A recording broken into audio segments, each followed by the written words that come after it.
피고인이 직접 물어보신다고요? 아니, 예, 김홍일 변호사님의 그 질문에 대해서 조금 보충을 하면은 이게 국회라는 데가 어마어마하게 넓은 데고 본관도 뭐 7층 지하 1층에 엄청 큽니다. 또 의원회관은 의원 300명에 마이크 조금만 가까이 좀 써주십시오. 의원 300명에 보좌관 뭐 직원까지 하면은 수천 명이 쓰는 데고 당시는 국회 회기 중이었는데 확보의 목적을 알아야 투입하는 그 병력이 규모가 나오는 것이고, 예를 들어서 장관이 처음에는 그 특전사가 그 계엄 해제될 때까지는 경로에 도착한 사람이 한 100명 정도밖에 안 됐어요. 나중에 끝물에 이제 좀 들어왔지. 그러면은 그 인원 가지고 그래서 의원회관 쪽은 아예 포기를 했던 것 같고, 마당에 한 70몇 명, 그 다음에 저 본관 건물 안으로 한 10몇 명이 이렇게 들어갔는데, 그 상황을 지휘를 하려고 그러면은 그 확보라고 하는 거는 뭐 전시라든가 어떤 상황에서도 군이 어떤 지점을 장악을 한 다음에 거기서 민간인 통제를 불허하고 관계자만 출입시킨다든가 뭐 어떤 목적을 가지고 확보를 하는 건데, 그런 게 없이 했다는 게, 그러면 병력 규모도 나와야 되고, 그리고 의원회관 가보셨죠? 어마어마하게 크지 않습니까? 예. 수천 명이 근무하는 데거든요. 그리고 아무리 사람들이 퇴근했을 거라고 많이 생각을 해도 회기 중이고, 그리고 평일날 밤에 의원회관이라는 데가 그렇게 불 꺼져 있는 데가 아닌데, 그런 거는 생각 못 하셨어요? 네? 장관한테 이렇게 안 물어보셨나?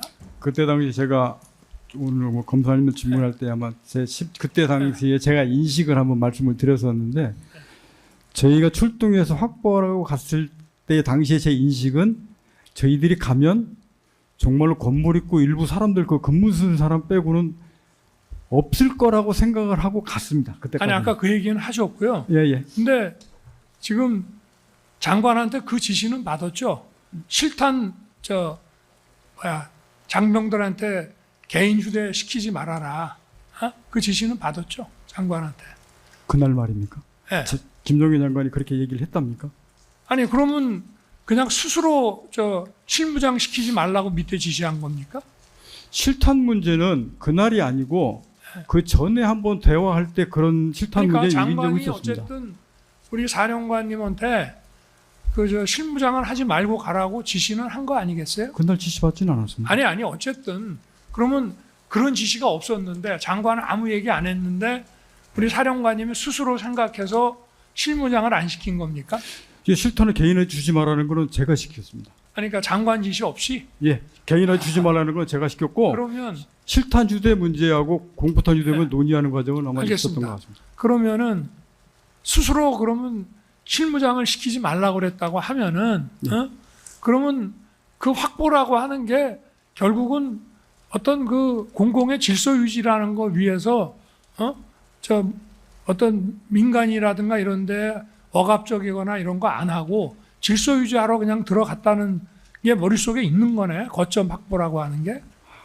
그거는 말씀하시는 질서 유지는 도저히 제가 수긍할 수 없고, 그거는 그 전이 됐든 중이 됐든 질서 유지 시민 보호라는 말은 자체는 들어본 적이 없고. 여기서 물어봤기 때문에 네. 제가 아주 상식적인 건데요. 어쨌든 마이크 좀 가까이 대고 말씀해 주십시오. 장관으로부터 12월 초든 그 전이든 어떤 비상계엄을 할 수 있다는 어떤 그 암시를 받고, 또 병력 이동은 계엄 선포 후에 딱 지시하면 그때 움직이더라도 어떠한 임무를 이제 받은 것으로 이제 말씀을 하셨지 않습니까? 예.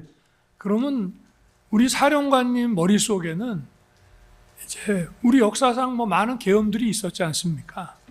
그러니까 어떤 계엄으로 생각을 했고, 또 국방장관, 계엄의 주무부서인 국방장관으로부터 어떤 계엄에 대한 얘기를 듣고 어떠한 임무, 거점 이런 거를 이제 지시를 받았다면은 그 장관한테 여기 지금 계엄에 투입되는 분의 그 규모가 어느 정도 되며 이게 어떤 계엄이냐 이런 거 한번 물어보신 적 있으세요? 궁금할 것 같은데 내가. 왜냐하면 특전사령관으로서 장관으로부터 제가 이제 우리 사령관이 입장이라면은 장관으로부터 그런 얘기를 듣고 또 뭐 장관 뭐 대개도 갖고 연락도 받고 뭐 이렇게 해서 그 장관으로부터 이제 상당히 그 친근감 있는 그 원래 특전사하고 수방사는 또 대통령 경호부대이기도 하지 않습니까? 예?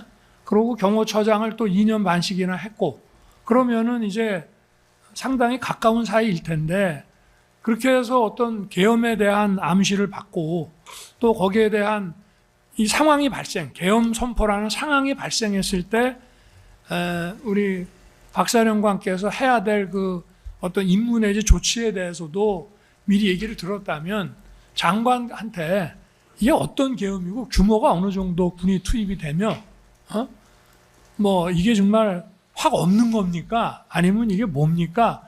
이런 거를 좀 물어볼 만한 그 궁금증이 안 생겼을까요? 그냥 받아들이셨습니까? 뭐라고 하던가요? 말씀하신 부분들은 지금에 와서 그렇게 말씀을 하시면 네. 솔직히 말씀하면 제가 되묻고 싶은 부분입니다. 네. 그 중간 과정에 이게 평상시에 될 상황도 아니고 될 수도 없는데 안 됩니다라는 얘기의 과정이 분명히 있었고 저도 머릿속에는 그래서 전방 상황에 뭐가 있으려고 하나? 설마 아니겠지? 아니 그러다 갑자기 하면 어떡하지? 이게 지금 12월 3일까지 머리에 있다가 3일 날에 이제 갑자기 한 상황으로 얘기했는데 아니 제가 왜 그 상황을 박사령관께 여쭤보냐면은 이제 군인들 입장에서는 뭐 이게 전시 교전 이런 것만 생각을 하지만 사실 우리나라에서 그 합참에도 계엄과가 있지만 전시 상황에서 바로 계엄이 선포된 적이 없습니다. 다 집회 시위라든지 뭐 이런 과격 시위 이런 것 때문에 이제 계엄이 됐고 6.25 사변 때도 부산 정치 파동 때 계엄이 이제 된 건데 이제 어떤 그 계엄을 생각을 이제 했느냐 하는 거 하고 본인은 이게 뭐 상황이 안 된다고 말씀을 하셨지만 아까도 뭐 의원을 끌어내는 게 현실적으로 지금 병력도 부족하고 또 사실 아까 YTN 보면서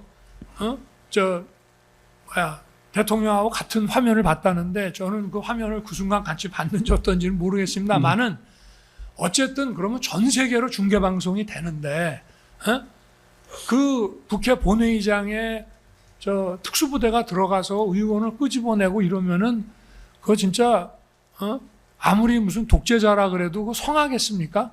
그러니까 현실적으로 그게 어렵다는 판단을 하시고 이걸 어떻게든 막아야 되겠다고 해서 단전까지 이게 지금 이 전자투표로 막으려면은 어쨌든 단전이라도 해야 되는 거 아니냐 뭐 넌지시 할 수 있냐고 물어봤던 어쨌든 부하 입장에서는 검토해보고 방안을 강구해보라 뭐 하면은 뭔가 시도를 하려고 할 거 아니겠어요. 근데 그 정도까지 하여튼 적극적으로 어떤 임무 수행을 하시려고 한 입장 같으면은 장관이 이런 계엄에 대한 암시와 어쨌든 대통령의 선포가 있을 때 병력의 이동을 내가 지시할 테니 그때 움직여라. 그러나 이런 준비를 해놔라. 라고 했으면은 장관한테 이게 지금 어떤 계엄입니까? 이게 무슨 전시 교전 계엄은 아닌 건 명백하잖아요.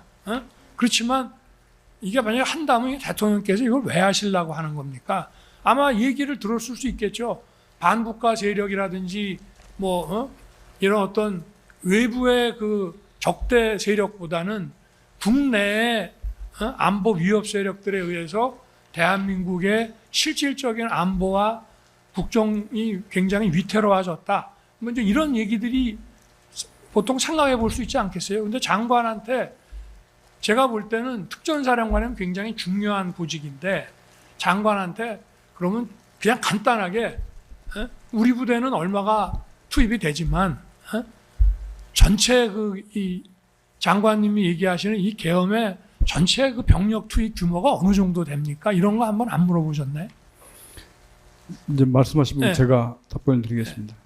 제가 전체적으로 지금 말씀하신 사항들을 쭉 듣고 일단 느낀 점 첫 번째 하나는 지금 말씀하시고 느꼈던 생각하신 부분이 김용현 전 장관 생각하고 제가 일단 같은지 모르겠습니다.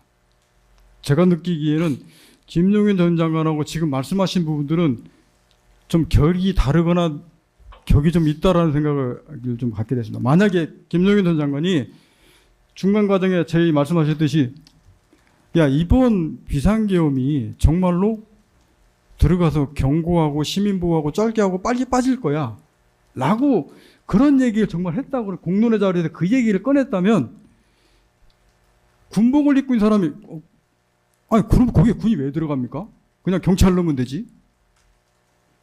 왜 그렇게 됩니까? 앞서서 말씀드린 될 상황도 될 수도 없는데 그걸 왜 들어갑니까? 라고 되물었는데 선포됐으니까.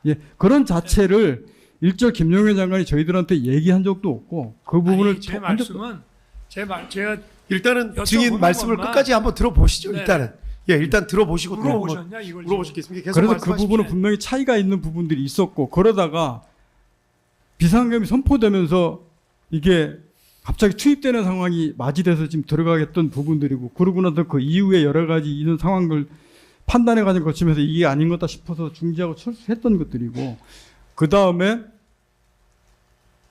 지금 두 번째 질문은 그 과정을 김용현 장관이 저하고 누구랑 얘기의 과정을 한 번도 거치거나 그거를 얘기를 안 해봤기 때문에 나타난 문제가 지금까지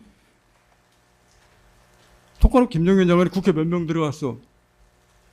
아니, 모를 제 겁니다. 말씀은 지금 누누이 헌재 때부터 나와서 예. 그런 판단을 제가 구하는 게 아니고 지금 특전사령관 입장에서 장관으로부터 이제 이런 언질과 임무부여를 받았다고 한다면은 그런 거를 한번 난 나 같으면 궁금해서라도 딴 거는 모르겠어요. 그렇지만 전체 투입 규모는 어느 정도 됩니까? 라고 한번 물어봤을 것 같거든요. 이게 몇만 명 단위냐? 아니면은 우리 저 부대하고 뭐 수방사 또는 방첩사 이렇게 3개만 가는 거냐라든지 그런 거를 한번 물어볼만 그거는 했을 제가 텐데 그렇게 안 물어보지 않았어요. 물어보셨나? 그 임무를 저는 받았을 때 네.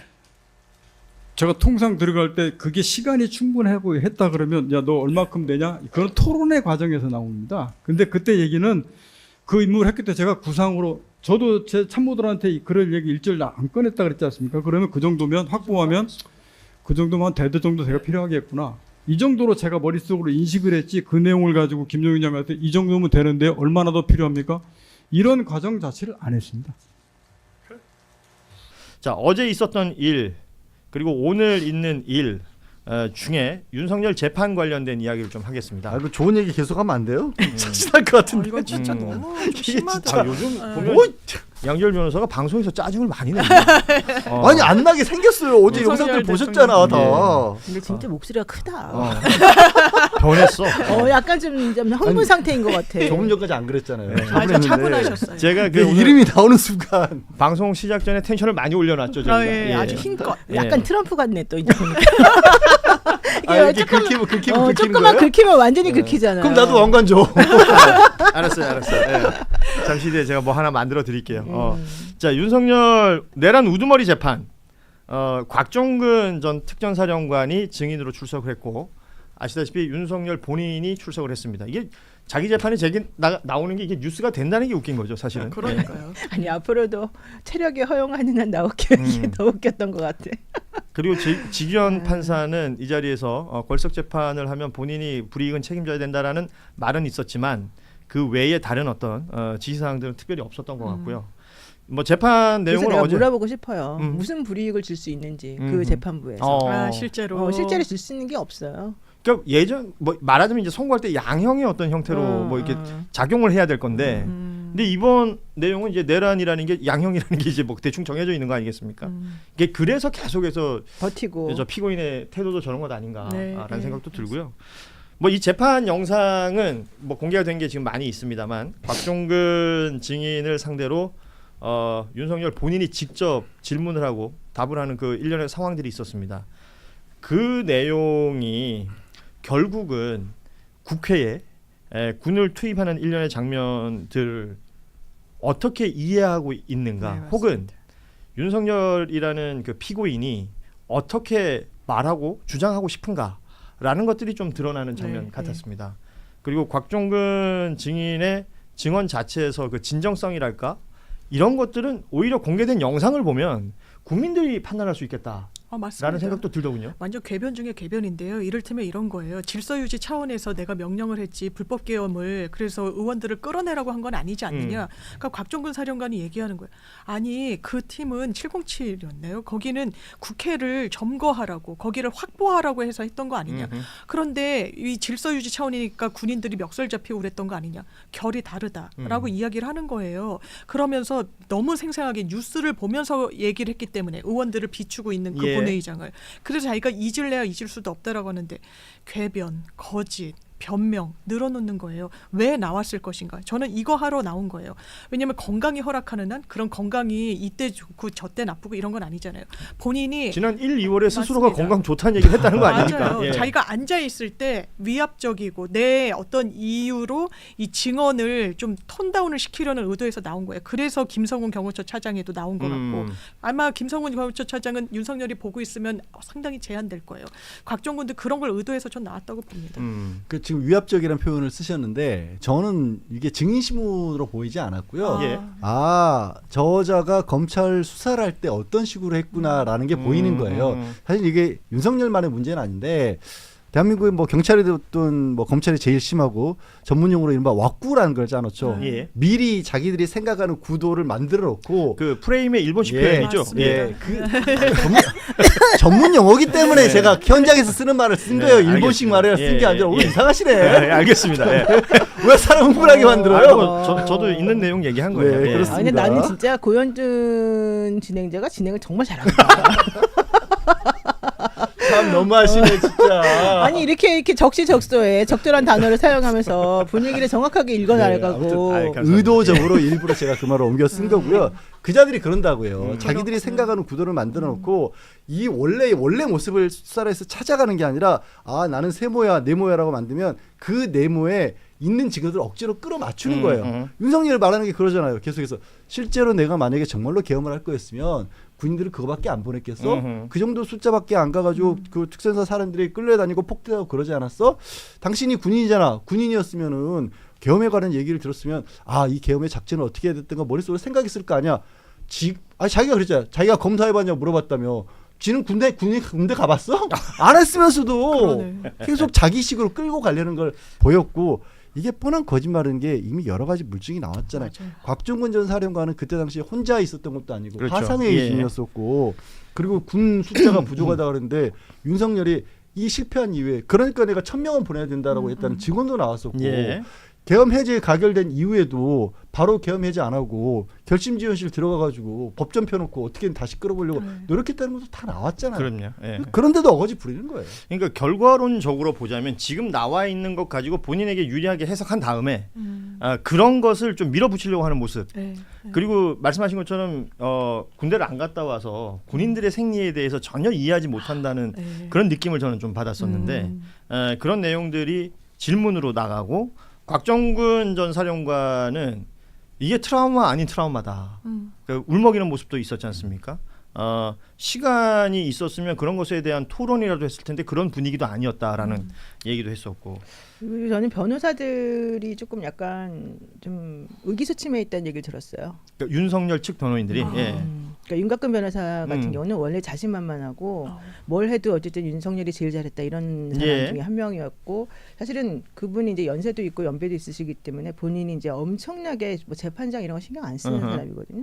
근데 이번에 윤석열 나와가지고 하는 거랑 지난번에 이제 재판 중계되는 거랑 다 합쳐가지고 많이 바뀌었다. 이게 이제 그 재판에 들어가신 분들의 얘기고 실질적으로 그 기자들이 취재한 내용도 좀 그런 내용들이 좀 많이 있다 그러더라고요. 근데 그게 왜 중요하냐면 변호사들이 어쨌든 어떤 방식으로든 그 의뢰인에게 혹은 피고인에게 유리한 뭔가를 잡아내는 게 결국 변호사들의 일이잖아요. 변호사들이 아 이거 안 되겠는데 음. 변호사들이 이거 뭔가 조금 좀 안 좋은데 이렇게 느끼기 시작하면 그거는 정말 한 90% 넘어갔다는 얘기거든요. 예. 그래서 저는 이번에 이 재판 나온 것도 그렇고 윤석열의 태도도 그렇고 물론 저는 윤석열 씨가 이번에 나온 게 김건희를 보호하기 위한 내지는 곽종근을 괴롭히기 위한 뭐 이런 거라고 생각하는데 어쨌든 그런 전반적인 모든 걸 다 통틀어 가지고는 이제는 좀 많이 기울었다 이렇게 느끼는 거라고 좀 봅니다.